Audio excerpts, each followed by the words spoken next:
Assalamu alaikum, dear students of LLB third semester. This is your Islamic jurisprudence class.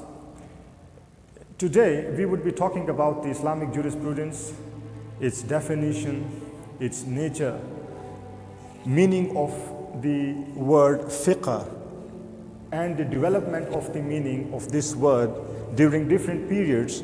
And later on, we would be talking about the definition of the Islamic jurisprudence itself as a subject, and then we would move towards different themes of Islamic jurisprudence or questions. These are the questions around which the whole this subject of Islamic jurisprudence basically revolves. So, to begin with, the term Islamic jurisprudence. It is an English term, as you can see. Some of the scholars have called it Muhammadan jurisprudence, whereas some have called it Muslim jurisprudence. Since this subject as a specialty have been developed by the Muslim jurists, therefore we would be often referring to the Arabic terms.